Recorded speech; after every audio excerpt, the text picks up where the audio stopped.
Hello, this is Melissa, the Insurance Exam Queen, and this is the General Insurance Terms All Lines of Authority conversational audio.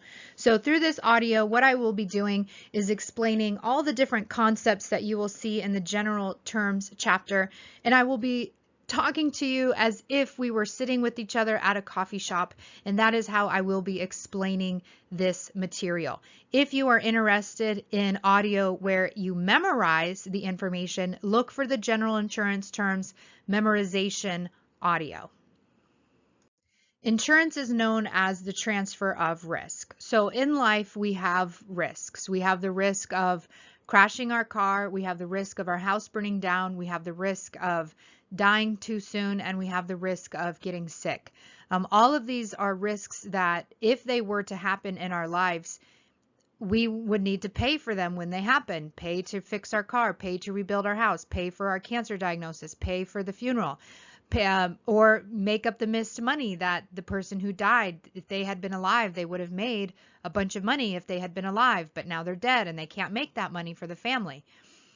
Instead of bearing these risks all by ourselves and paying for them all by ourselves, we give them to the insurance company by buying insurance. So insurance is known as the transfer of risk. The risk of crashing your car, you're transferring it to the car insurance company. The risk of your house burning down, you're transferring it to the homeowner's insurance company. The risk of getting sick, you're transferring the medical bill to the health insurance company. The risk of dying too soon, you're transferring that to the life insurance company. So insurance is a transfer of risk. You are giving your risks to them so that they can pay for them and they can be the ones to take care of it if those things were to happen. Now, with insurance being the transfer of risk, every person represents a different level of risk. And we're going to talk about risk. Risk is the uncertainty or chance of loss occurring. But each person has their own level of risk. For instance, a good driver would have minimal risk compared to a bad driver who would have a lot of risk. And this is why our premiums can fluctuate so much, is because how risky are you? Insurance is the transfer of risk and everyone is doing it, which means when we pay our premium, the insurance company is collecting like all this money, like in a big bucket of money, and whoever has a claim gets to put their hand in the bucket and pull money out. If everybody who put money in is pulling money out, it wouldn't work. We need everybody putting money in, but only some people pulling money out, which is why this is just how they analyze the risk in the premium.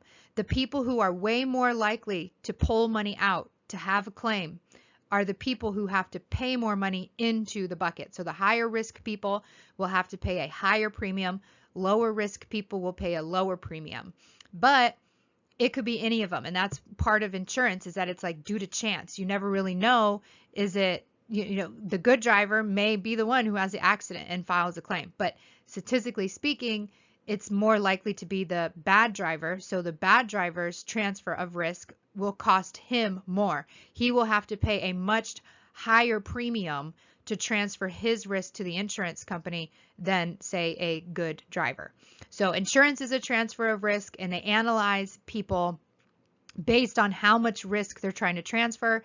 The more sick you are, if you're a bad driver, the more unhealthy you are, the bigger risks you have to transfer, so the bigger your premium is going to be. Okay, so if insurance is the transfer of risk, what is risk? And you want to know this definition. Risk is the uncertainty or chance of loss occurring. It is the uncertainty or chance of loss occurring. So this is simply saying something could happen. Our house could burn down. We could crash our car. It is possible and it is uncertain that these may happen, and that is a risk.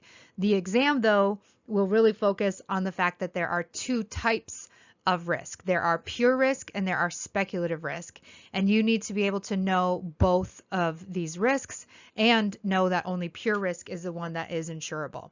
So pure risk is known as loss or nothing, no chance of gain. You're not going to win.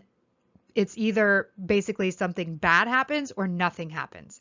So that's a pure risk. A pure risk is either something bad happens or nothing happens. You either drive to your friend's house and you make it there, or you crash and you don't. Like either nothing happens or something bad happens. That is a pure risk.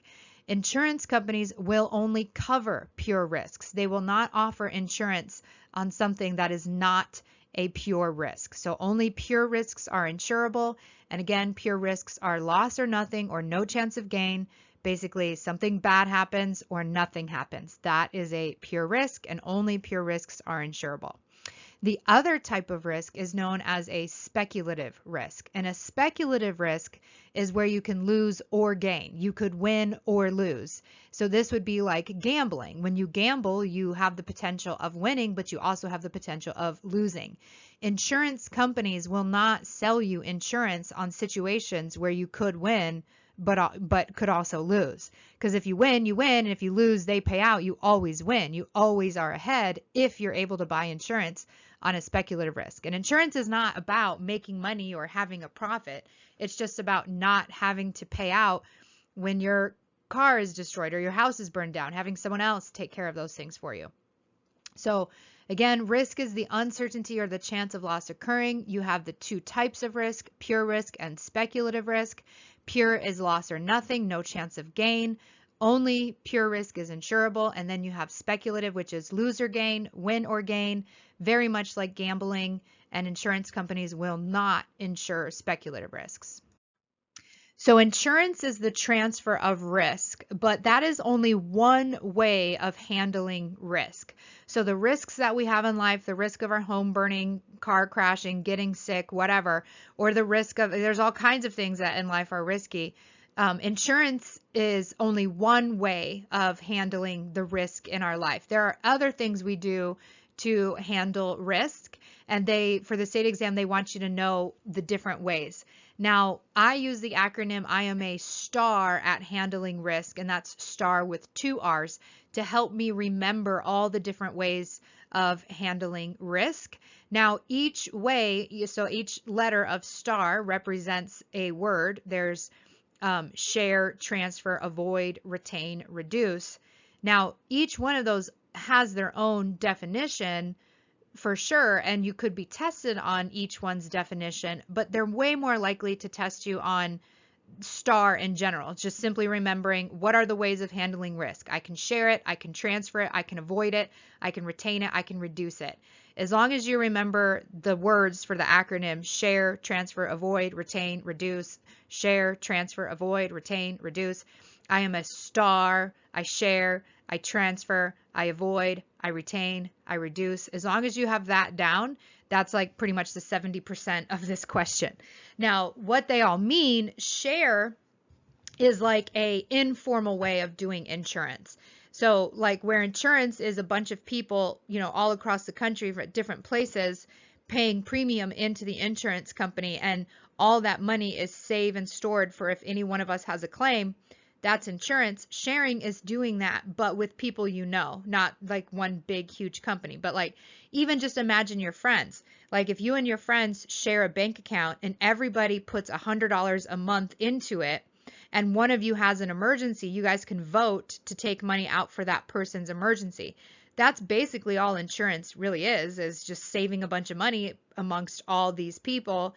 And if one of them has a claim, they get to take, the money out. Because not everyone will have an emergency. Not everyone will have a claim.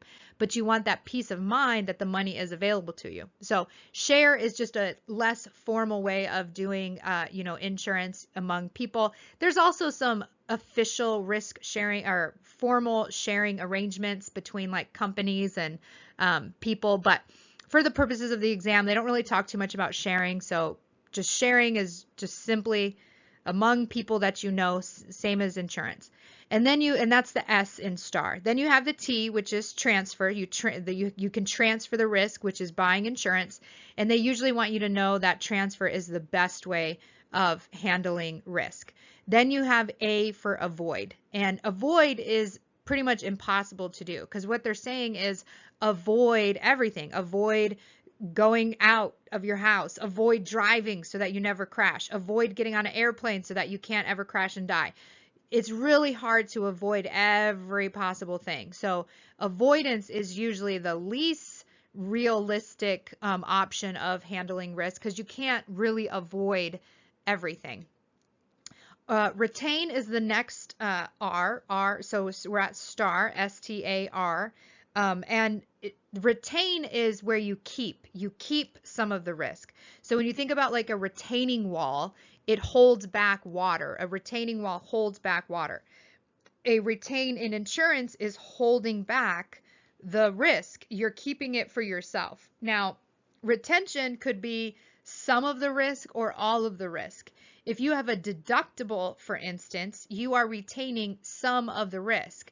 If we're thinking about like car insurance with a $500 deductible, if you crash your car, you will pay the first $500 of the damages and the insurance will pay the rest. You retained the first $500 of damages for the risk of crashing your car. So retain is to keep. It could also be self-insure. If you have no insurance whatsoever, you fully retained the risk. You are now self-insuring. You're keeping all the risk yourself. So that is retain. And the last R of our STAR, I am a star at handling risk, is reduce. And reduce simply means that you are trying to reduce things that are risky. So wearing a mask, washing your hands, these are all things that we do to reduce the chance that we get sick. A lot of times they will use an example of somebody who is working out and eating healthy. What are they doing? They are reducing the chances that they get sick. So these are all the methods of handling risk. So again, it's more important to remember STAR, share, transfer, avoid, retain, reduce, than it is to worry about the meaning of each one. You should definitely know the meaning of transfer, though. Insurance is the transfer of risk. But yeah, I am a star at handling risk. I share, I transfer, I avoid, I retain, I reduce. One more time. I am a star at handling risk. I share, I transfer, I avoid, I retain, I reduce. Okay, so if insurance is the transfer of risk, and risk is the uncertainty or chance of loss occurring, and we need to know how risky someone is, we also want to know about hazards that this person may have. And hazards are things that increase the chance of a risk occurring. So the risk of crashing your car while driving, the risk is crashing the car while you're driving. A hazard is something that would make it way more likely that you crash, like a tree that fell over into the side of the road, or a patch of ice on the road that would cause you to slip. So a hazard is something that simply makes the risk way more likely to happen. So hazards increase the chance of a risk occurring. Now there are 3 different types of hazards, and they are likely to ask you about each one. So it's important to know the 3 different types of hazards. The easiest one is physical hazards, and these are things that you can see or touch. They are the material and structural things. So a physical hazard would be like gas cans next to rags in the garage. It is way more likely that a fire were to occur if there are pieces of cloth next to a gas can in a garage. So that would be an example of a physical hazard. A tree root sticking out of the sidewalk and you trip over it. That's the physical hazard, and the tripping, the injury to your leg would be the risk. So physical hazards are the things within your physical environment that you can see or touch, material or structural. The foundation of a building is deteriorating. That would be a physical hazard. So anything in the physical environment. Now also, if we're talking about the life or health exam, physical hazards can also be anything that is like bad for your body, like smoking or drinking could be a physical hazard. But if we're talking auto and home exam, it's going to be more like gas cans next to rags in the garage, tree branch sticking out of the sidewalk, foundation issues. Those would all be physical hazard. Now the next hazard is a moral hazard, and a moral hazard is someone who is lying on purpose, like lying on your insurance application. While you're filling out your application and you're lying about the answers that they ask you, that is lying to the insurance company, and they are going to have more claims than they anticipated because you lied and they didn't assess you correctly. So that's why it's a hazard when you lie to them, because it increases the chance of a claim happening beyond what they thought would happen. The most common example with moral hazard is lying on your insurance application. So just think a moral hazard is lying on your insurance application on purpose. That is a moral hazard. Then we have a morale hazard, and a morale hazard looks like moral. It's just got a little E at the end. A morale hazard is a sense of carelessness. This is a YOLO lifestyle. I do what I want because it feels good to me. That's a morale hazard. This is a person who says, I don't care if I crash my car. I like speeding down the highway and it feels good. And if I do crash my car, then my insurance company will pay to fix it and I'll have a brand new car. So ha ha ha, who cares? Whatever. I'm just having a good time. That's a morale hazard. That sense of carelessness, do whatever I want, YOLO man, that is a morale hazard. Now, earlier I had said that smoking and drinking would be a physical hazard, but sometimes they like to trick you and they'll ask you a question that says like, we wanted to smoke and drink because we were going to die anyway, so who cares? That would actually be a morale hazard because they're more focused on the attitude of why they're smoking and drinking, and it's because they don't care. They're going to die anyway, so they're like, whatever, man. So that would be a moral hazard, not a physical hazard. So again, hazards are things that increase the chance of a risk happening. You have physical hazards, which are things that you can see and touch, material and structural. You have moral hazard, which is lying on purpose, like lying on your insurance application. And you have a morale hazard, which is a sense of carelessness, do whatever I want because insurance will pay for me anyway. Perils is the cause of loss, like fire or hail. So insurance companies, when they say that, we're transferring the risk to them, the risks need to be like labeled and categorized so they know what they are. And we basically call them perils. And so peril is the cause of loss. A peril is a reason that you file a claim. A peril is the thing that is happening to you or to your house. It's the circumstance or reason that you file a claim. And insurance either will or will not cover you for the peril. It just depends on if the peril is covered or not. But you want to know that peril is the cause of loss. It's the lightning, it's the wind, it's the hail, it's the sickness, it's the accidental injury. It's the thing that happens to you that would make you file a claim. So a peril is a cause of loss. And the exam really loves fire and hail as examples for peril in the general insurance chapter. So peril is the cause of loss.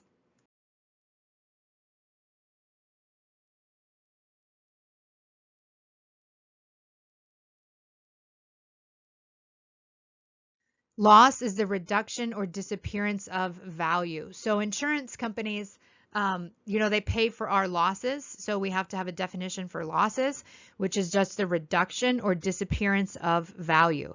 Like if you have a $300,000 home and it burns down, the value of the home has disappeared. It has been reduced. A home that is burned down would not be worth nearly as much as a home that is fully erect and standing. So loss is the reduction or disappearance of value. Indemnity means to restore the insured to their previous financial condition. So we have a peril. Our house burns down. Now we have a loss of $300,000 because our house burned down. Indemnity would be paying us that $300,000. It would be rebuilding the house up to the $300,000. That is what indemnity is. Indemnity is to restore the insured to their previous financial condition. Now, it's important with indemnity, it's not about profiting, it's not about making money. If your house is a 3-bedroom, 2-bathroom house and it burns down, they are going to rebuild you a 3-bedroom, 2-bathroom house. They're not suddenly going to rebuild you a huge mansion. They're going to build what you had before. And that's like indemnity is to restore you to where you were before the fire happened. You're not supposed to make money or profit off of indemnity. Now, side note, if you are doing property or casualty home and auto insurance, replacement cost defeats indemnity. Replacement cost would be replacing the item for the brand new value today. Technically, you're making money off of replacement cost, but we usually use replacement cost with the walls and the roof. You can't build a house with used walls and used roof. You have to do replacement cost. But replacement cost does defeat indemnity. That's only for property and casualty people. But indemnity is to restore the insured to their previous financial condition. You're not supposed to profit or make money, but to simply be restored to where you were before the claim happened. Okay, so earlier when we were talking about insurance is the transfer of risk and how basically paying your premium is throwing money into a big bucket of money, and it's all saved and collected, and those of us who have a claim can reach into the bucket and pull the money out. And we talked about how some of us are more risky than others. Good drivers will pay less premium. Bad drivers will have to pay more premium. And we've discovered and learned all of this with the law of large numbers. The law of large numbers says that the more data, the more statistics you have to look at, the more predictable actual losses will be. So what they're saying is when they determine the rates for an 18-year-old, they're not looking at one 18-year-old to see how that one 18-year-old drives. They are looking at 1 million 18-year-olds and assessing how 1 million 18-year-olds drive, because that will give them a better statistic, a better prediction about the behavior of 18-year-olds. You don't want to look at one of them, you want to look at 1 million of them. That's what the law of large numbers is saying. The more people you have to look at with a similar exposure to loss, the more predictable actual losses will be. And that's the law of large numbers. This one is pretty much always asked about as a definition. So you just want to straight up memorize the definition. The law of large numbers says the more data you have to look at, the more predictable actual losses will be. So speaking of the law of large numbers and determining how risky you are, we summarize that by saying your exposure. So we don't ask how risky is this person. We say what exposure does this person bring to us, to the insurance company. So exposure is simply the unit of measurement to determine rates for an insured based on how risky you are. So if you're a bad driver, you bring more exposure. If you are unhealthy, you bring more exposure. And we use that exposure as the unit of measurement to determine how risky you are and what your premium will be.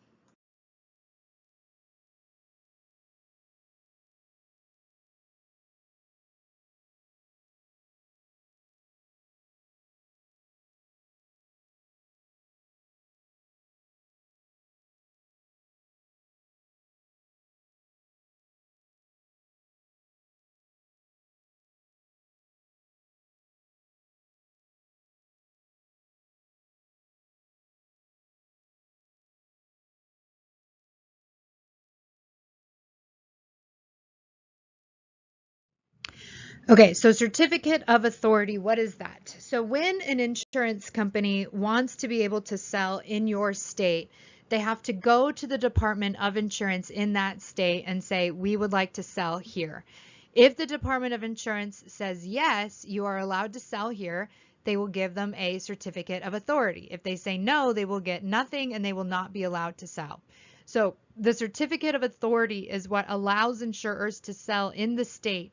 And the certificate of authority makes the insurance company admitted or authorized. And this is the answer that they're looking for when they talk about what does the certificate of authority do? It allows the insurance company to be admitted or authorized. And then they may ask you, what does it mean if an insurance company is admitted? And the answer is it's authorized. And if they ask you, what does it mean if an insurance company is authorized? What does it mean? It means they are admitted. Admitted means authorized. Authorized means admitted. And an insurance company is admitted and authorized when they have that certificate of authority. So before they're allowed to sell, they need to get that certificate of authority. Once they have it, it means that they are admitted and authorized to be able to sell insurance in your state.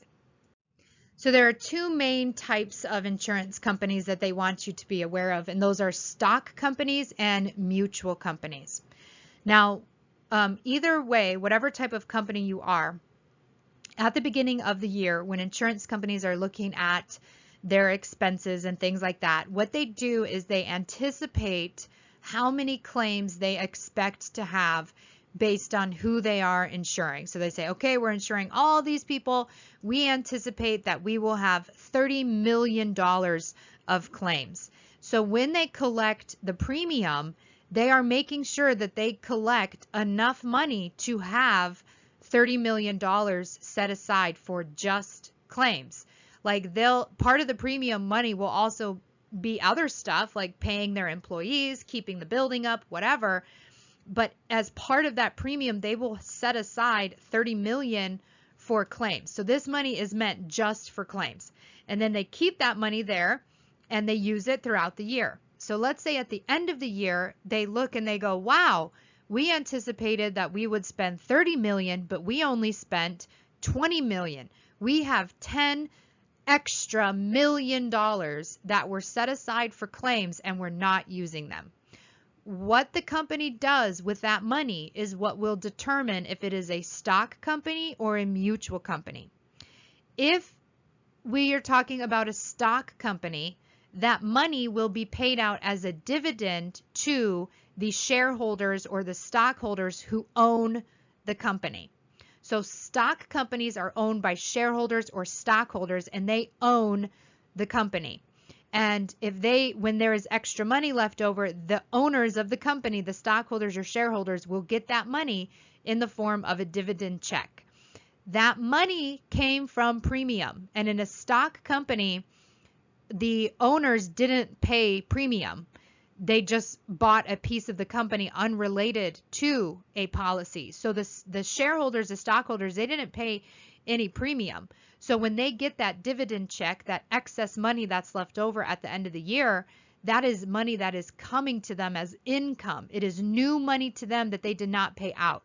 So that is why they will have to pay a tax on the dividend check in a stock company, because in a stock company, they did not buy a policy. They simply bought the company itself. And if there's extra money left over, that premium money, it's just income coming to them, and they will have to pay taxes on it. So stock companies issue what we call non-participating policies. You don't participate in the ownership via a policy. You are a part owner if you bought a stock in the company.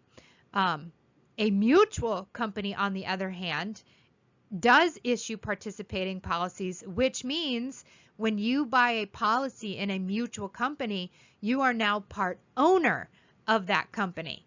Your policy literally means I own a piece of this company.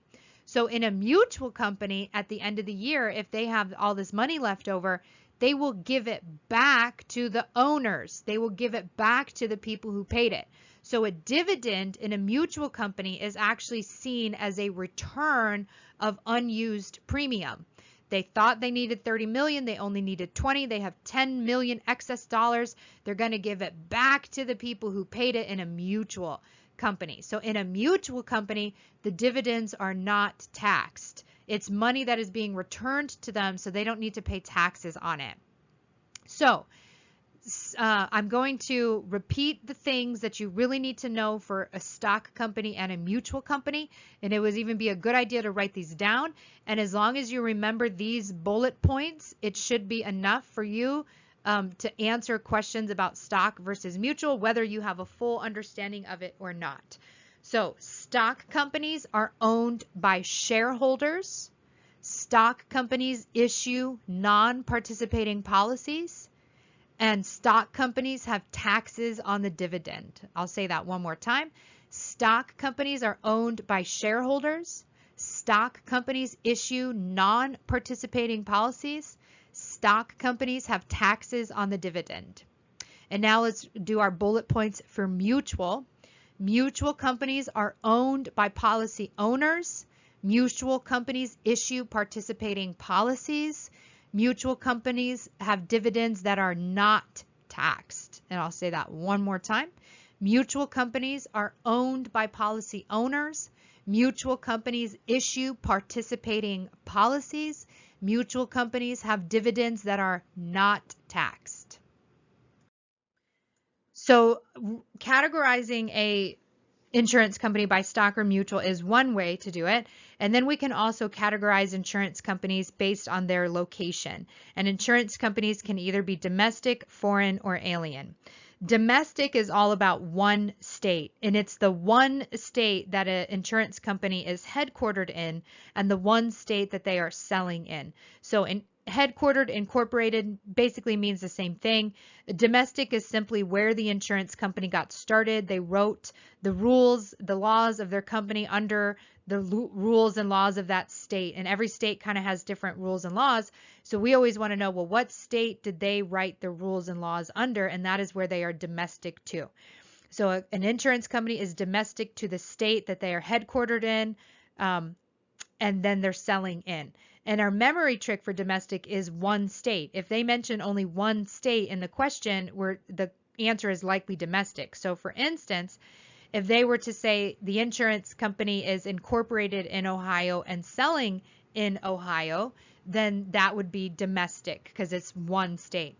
Foreign is where the insurer is selling in this state, but they are incorporated in a different state.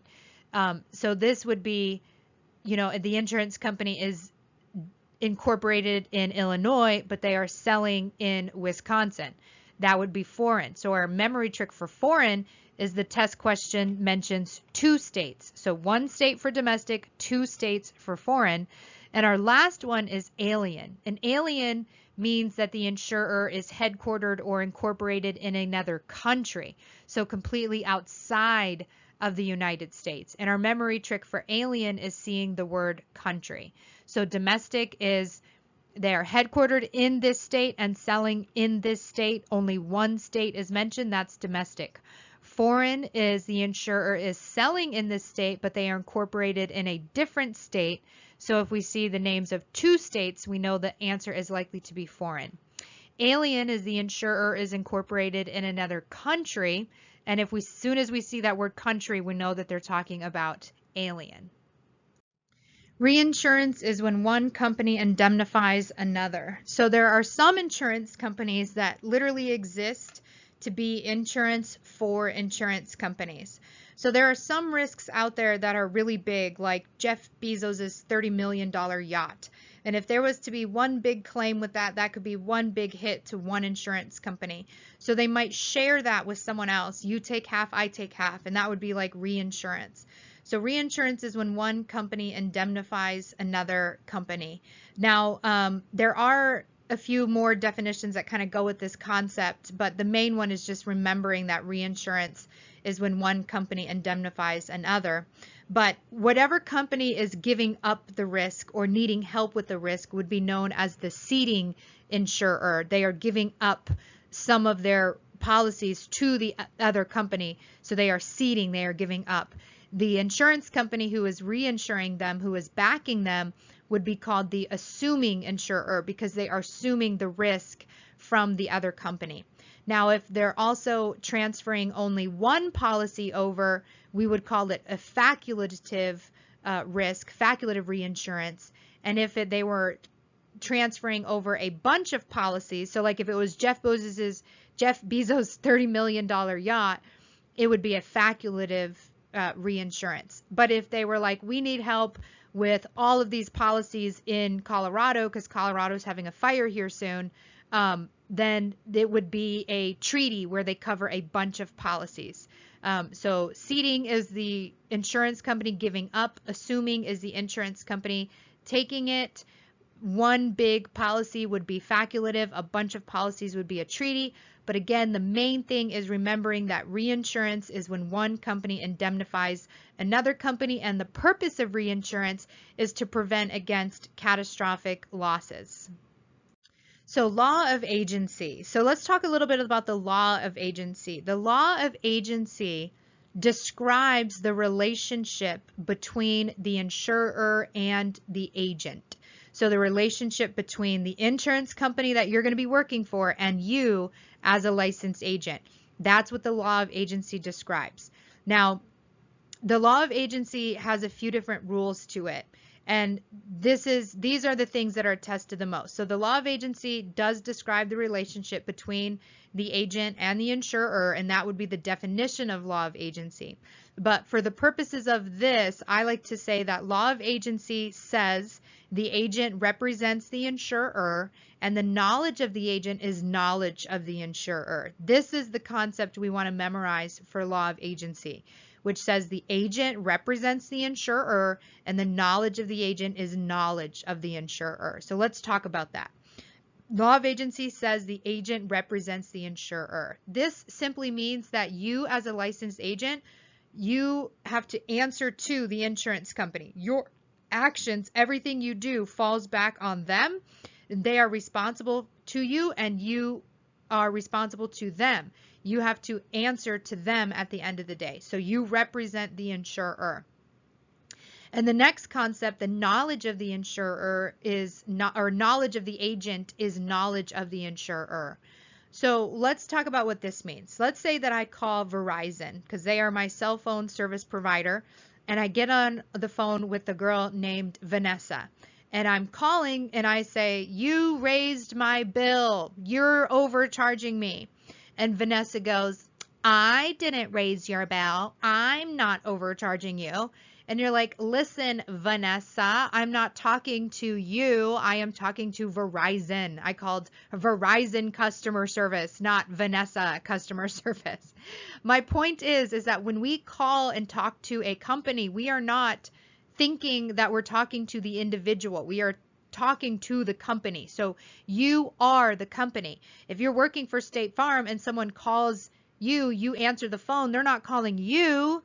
They're calling State Farm. So the knowledge of the agent is knowledge of the insurer. Whatever you say on that phone call, the customer is going to believe is the company because knowledge of the agent is knowledge of the insurer. So in summary, law of agency describes the relationship between the agent and the insurer, and the two biggest things it describes is that the law of agency says the agent represents the insurer and the knowledge of the agent is knowledge of the insurer.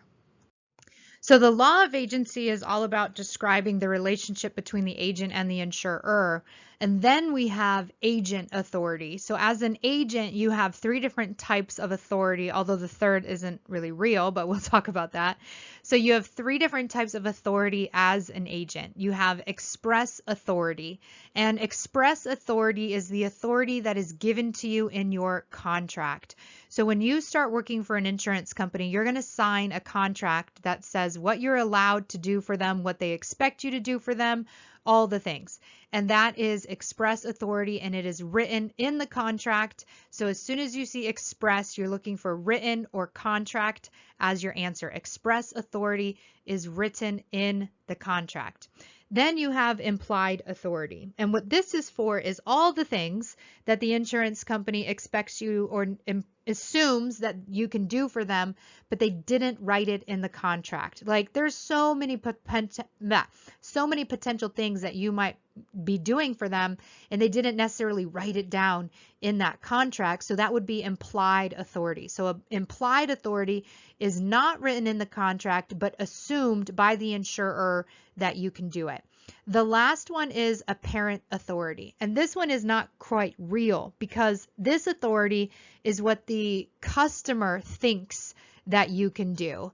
And so this is known as perceived authority. The customer perceives you to have this authority, whether you do or don't. So you have to be careful with what you say because the customer is going to believe you.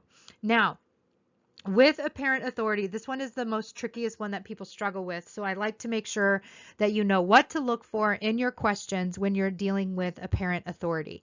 The most common examples they use for apparent authority are business cards, letterhead, or stationery. So if you were to have a handwritten note on the stationery or letterhead of the business and you send it to the customer is going to read that as an official letter from the company, not, a little note from you. Like anything that you write down is going to be from the company, from them, if it's on the stationery or letterhead, even if it's like, you're so cute, I want to take you on a date. Like to them, because it's on the stationery or letterhead, that's like an official letter coming from the company. The other one, business cards. So let's say, you're studying to take your test. You call your grandma, you tell her, hey, grandma, I'm going to be taking my test. And she's like, wow, I'm so excited for you. And she decides she wants to surprise you with some business cards. So she gets some business cards printed for you and is so excited she starts passing them out to all of her friends. And then her friends get this business card that say, Melissa, licensed agent. And what are they going to believe? That you are a licensed agent. So that would be another example of apparent authority where the customer believes you have the authority of a licensed agent because it says so on the business card that was just simply printed too soon and circulated. So business cards, letterhead, or stationery are all examples that you'll see for apparent authority. So in summary, you have express authority, which is the authority that is written in your contract. You have implied authority, which is not written in your contract, but assumed by the insurer that you can do. And then you have apparent authority, which is assumed by the customer, known as perceived authority, likely to be a question about business cards, letterhead, or stationery. Fiduciary responsibility is a person of trust, and that is the definition of fiduciary. But what I want you to think about when you think of fiduciary is fiduciary means the agent submits premium collected to the insurance company. So fiduciary is a person of trust, and you are being trusted with people's names, date of birth, addresses, premium money, all kinds of things. You're being trusted. But the biggest thing that they are trusting that you will do is collect the money from the customer and submit it to the insurer. And that's why I label fiduciary responsibility as the agent submits premium collected to the insurance company, because that is what they ask you the most about what you are being trusted with as a fiduciary. So I like to say fiduciary funds, fiduciary funds, fiduciary funds. If they ask about fiduciary, look for the answer that's talking about money, talking about submitting premiums. So fiduciary funds, look for the answer that has funds. So fiduciary responsibility means the agent submits premium collected to the insurance company.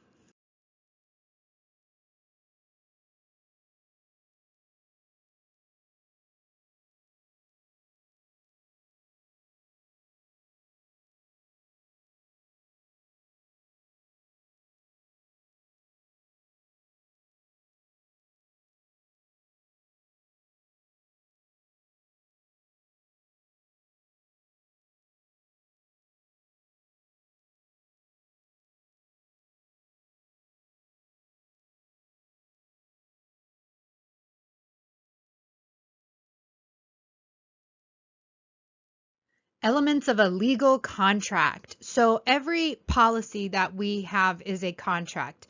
Life insurance, auto insurance, homeowners health insurance, every policy is a contract.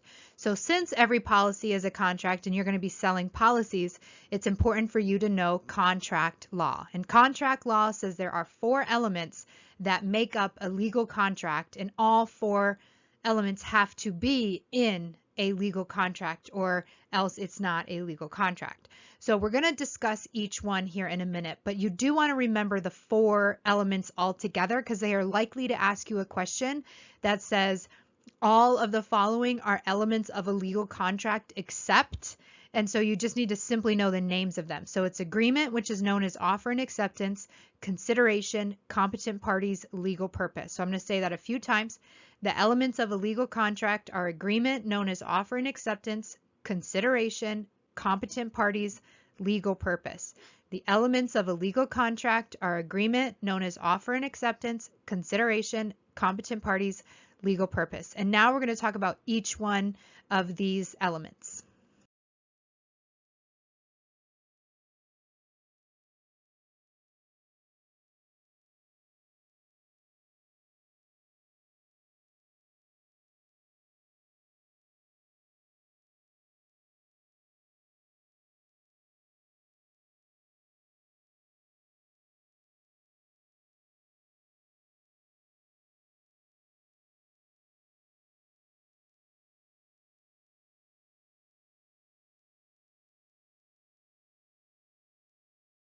Agreement is known as offer and acceptance. So with agreement, this is saying that both parties have agreed that they want to do this. There's one party saying, I have this. There's another party saying, I have this. And they want to exchange those things. One party makes an offer. One agrees to that offer. So first, you want to know that agreement is known as offer and acceptance. They will definitely ask you that question. So we're just going to repeat that a few times. Make sure it solidifies. Agreement is known as offer and acceptance. Agreement is known as offer and acceptance. Now, they are also going to ask you, what does offer mean and what does acceptance mean? So you need to be prepared for that. The offer is when the customer submits an application. If insurance is the transfer of risks, that means you are literally offering your risks to the insurance company and you'll pay them to do it. So the offer is when the customer submits an application. You are offering your risks to the insurance company. So that means if they accept them, that means that they have issued a policy. So acceptance is when the insurer issues a policy. So the offer is you submitting an application of your risks. If they accept your risks, that means that they have issued a policy. So in summary, we have agreement, which is known as offer and acceptance. We have the offer, which is when the customer submits an application, and acceptance is when the insurer issues a policy.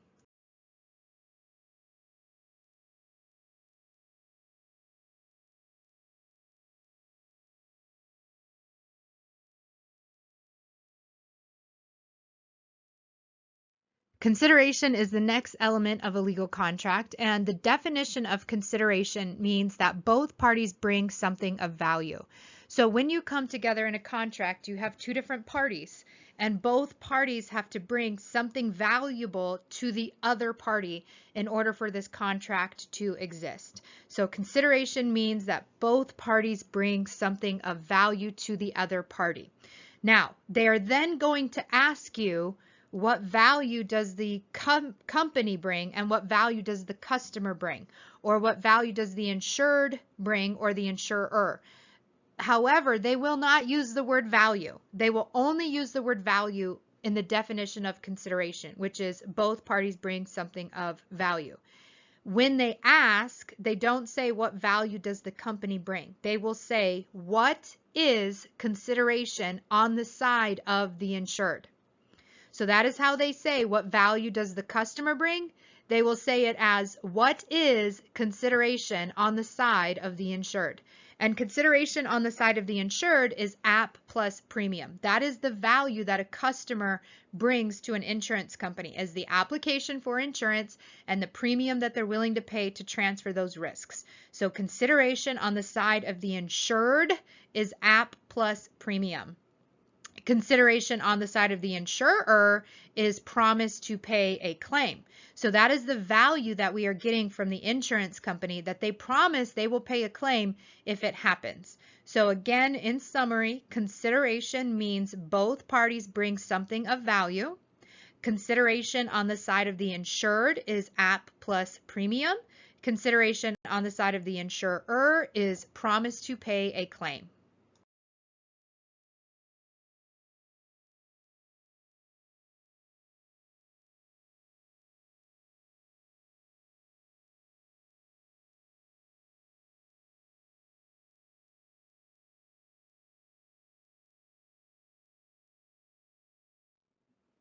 All right, and our last two elements for a legal contract are competent parties and legal purpose. So the agreement and consideration are the ones that are tested the most. So make sure you fully understand agreement and consideration. For competent parties and legal purpose, it's a lot easier. Competent parties are people who are of sound mind, old enough, and not under the influence of drugs and alcohol. So when you sell an insurance policy, you can only sell it to someone who understands what they are doing, is old enough, and not under the influence of drugs and alcohol. That is a competent party. Someone of sound mind, old enough, and not under the influence of drugs and alcohol. And you're only supposed to sell to people who are considered competent. Now, they do like to trick you every once in a while, and they'll put in who below is a competent party, and there'll be like 3 people all on drugs or too young, and then a felon. And you don't know which one to pick. The felon is okay. As long as the felon is of sound mind, old enough, and not under the influence of drugs and alcohol, then they can purchase insurance. The other thing too with competent parties is it's about mind impairing drugs. So if like you are on a daily medication for blood pressure, that is not going to make you incompetent. But if you are on recreational drugs or painkillers, then you would be a incompetent party and you would not be able to buy an insurance policy while you are incompetent. Legal purpose just means that it cannot be against the law. It cannot be against public policy. So this is our Joe Exotic example. If you know anything about Joe Exotic, he is in jail for trying to hire someone to murder someone else in a contract. That is not allowed. You are not allowed to have a murder for hire contract because that would break the law. You cannot break the law with whatever contract you establish. It has to fit within the laws of the land or else you cannot have it. So if you create a contract with someone and they don't fulfill it, if you're afraid to go before a judge because the contract was for murdering or a meth house, then that is not a legal contract. A legal contract is one that you would be willing to show a judge, say, hey, they didn't commit to their side. You know, I want to sue them. And if you're not afraid, then you're good. But if you're afraid of what the judge will say with that contract, then that is not a legal contract, and it would not fit legal purpose. So legal purpose cannot be against public policy, cannot break the law. So while agreement, consideration, competent parties, and legal purpose were all the elements of a legal contract and are true for every contract, there are also a few words that are unique to life or health insurance or insurance in general, honestly. And so we're going to go over those words, and they're adhesion, aleatory, personal, unilateral, and conditional. So let's break these down a little bit. So the first one is adhesion, and adhesion is, when you think about the word adhesion, think of adhere, sticky, you stick to.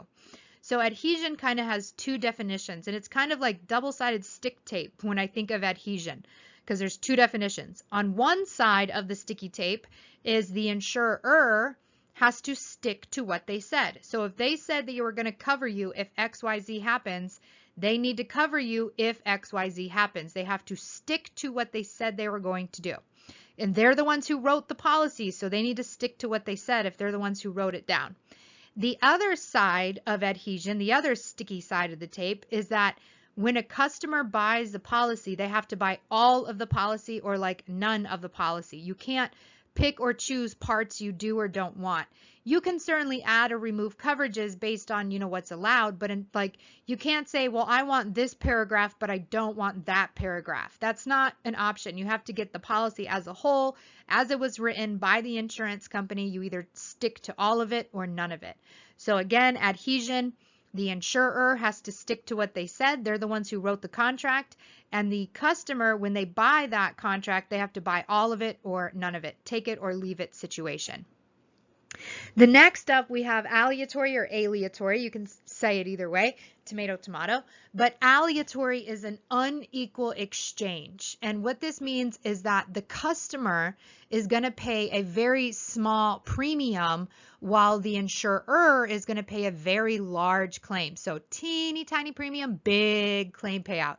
Little bitty premium, big claim payout. That is aleatory, aleatory. And what I like to do is kind of like think about a seesaw as I say the word aleatory and like seesaw my way through it. Aleatory. And what it makes me think is the scales of justice, and they're like never equal. They never balance out. There's always a seesaw to it. So aleatory is unequal exchange, never balances out, and this will always usually, sorry, not always, but usually will come in the form of a scenario question where they will say Bob paid his insurance premium for 2 months for $200 and then he died and he got a $20,000 payout. What does this represent? Aleatory. Teeny tiny premium in exchange for a large claim payout is aleatory, aleatory. Next, we have personal, which just means that the policy is between the customer and the insurer. Generally speaking, your policy is just between you and the insurer. You can't give it away. It's not anyone else's. It is personal between you and the insurer. For life insurance, you can actually give away your policy or sell it.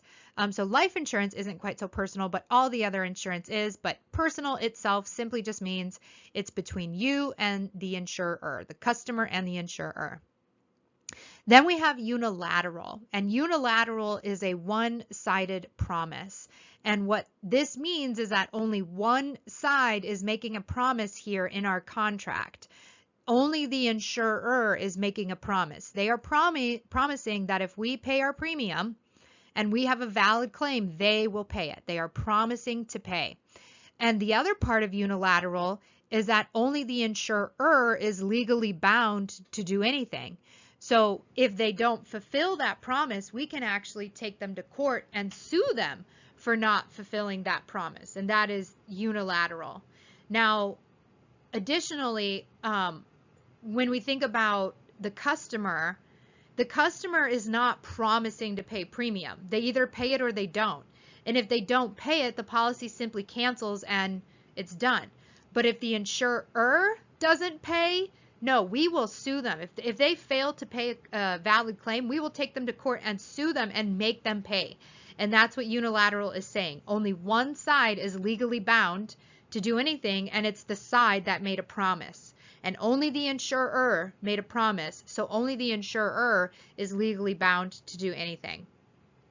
Then we have conditional, and conditional just means that both parties have rules and duties they must follow and do. So conditional says, the customer has to submit the claim within a certain period of time, and conditions say the insurer has to pay the claim within a certain period of time. Like, everybody has rules that they have to follow, everybody has duties, and those all come from conditions because the policy itself is conditional. Everybody's got rules that they have to follow, which makes the policies conditional. And those are the basic things of an insurance contract that are unique from the elements. Remember, the elements are agreement, consideration, competent parties, legal purpose. Those are true for all insurance policies and all legal contracts. And then what's also additionally true for insurance is you have adhesion, stick to what you say, take it or leave it. Aleatory, unequal exchange. Personal, between the customer and the insurer. Unilateral, one-sided promise, only the insurer is bound to do anything. And conditional, both parties have rules and duties they have to follow and do. Reasonable expectations is exactly what it says, is that a customer can reasonably expect coverage if the agent implied it through a sale. So if you're talking to an insurance agent and they're like, oh yeah, that would be covered. Oh yeah, this would be covered if this happens, then you can reasonably expect coverage. And that's pretty much how they ask it on the exam. They will say like, Joe listened to the insurance agent who said this was covered. Joe expects it to be covered. What do we call this? Reasonable expectations. It is that simple.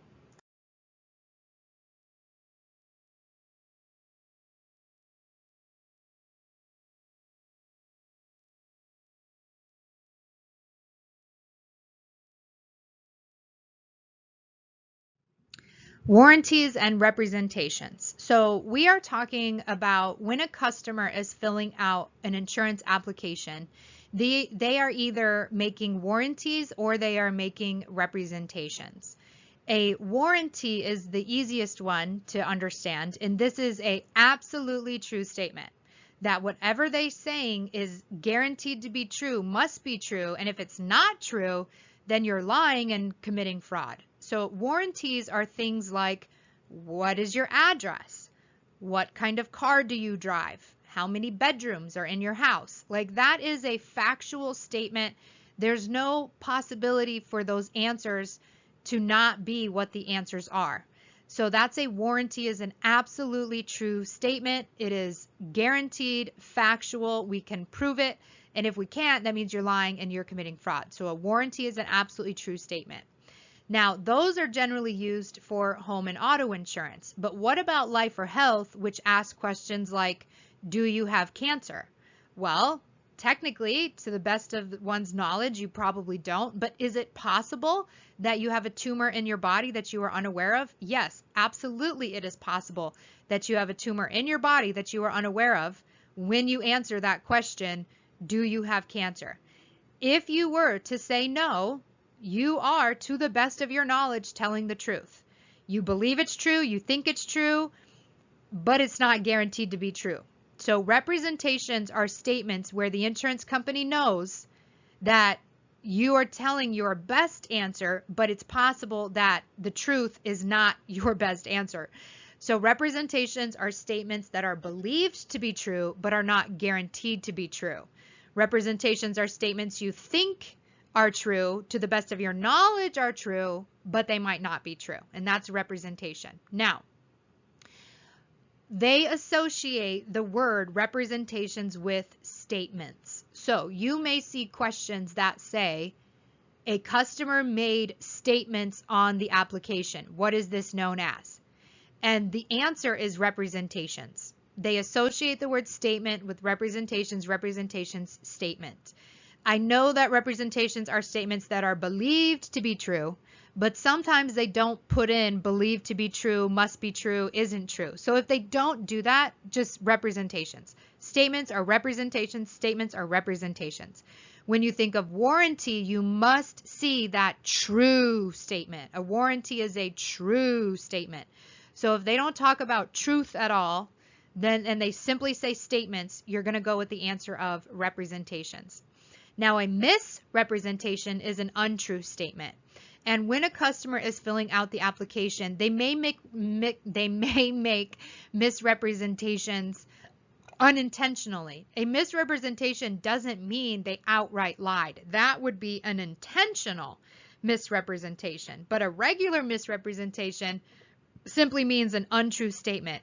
They could have forgot. They could have misspoke. They may have not understood the question.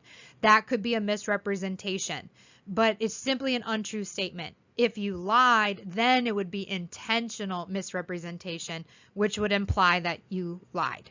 So warranty, absolutely true statement, must be true. Representations, I believe it's true. I think it's true. To the best of my knowledge it's true, but it might not be true. And representations are also simply statements. And then you have misrepresentations, which are untrue statements. So speaking of intentional misrepresentations, fraud is deceiving or lying to cheat the insurance company. So anytime the customer is intentionally lying, especially, lying about the statement, the warranties on an application, or the representations that they're supposed to be making are supposed to be true to the best of their knowledge. And if they're not, then they are lying. And the reason they're lying is to cheat the insurance company so that, one, they can either get a lower premium, or two, get more money on the claim. So fraud is deceiving or lying to cheat the insurance company. Now, concealment means withholding or hiding information on the application, which means concealment is a form of fraud. Because why else would you withhold or hide information? Because you're trying to lie or deceive the insurance company. So concealment is a form of fraud, which is why some people get fraud and concealment confused. So I want to stress that the difference is that concealment is specific to withholding or hiding information. You're trying to withhold it, not tell it, or you're hiding it. Whereas fraud is like saying something completely ridiculous or changing the numbers. Whereas concealment is trying to conceal. Like I always think of like eating a little candy away from your children, because your children, when they hear that rustling, always try to come eat the candy. You try to conceal the fact that you're opening it up. You're trying to withhold or hide the fact that you have a candy, a piece of information. So concealment is withholding or hiding. You really need to see those words for the answer or the question to be concealment, where fraud is just any time you're lying or deceiving the insurance company. And that concludes our general insurance terms conversational audio. Don't hesitate to reach out and email me at insuranceexamqueen@gmail.com if you have any questions. And I am sending you all the love and all the vibe that you can pass this exam. And don't hesitate to reach out also if you would like to work one-on-one and get some more conversational audio going. I do offer Voxer support where you can message me and talk to me all day long throughout your studies to get all the support you need, a tutor in your pocket with the Voxer support. And that is available that you can find on my website. Again, thanks for listening. Have a wonderful day. All the love and all the vibes that you are passing this exam.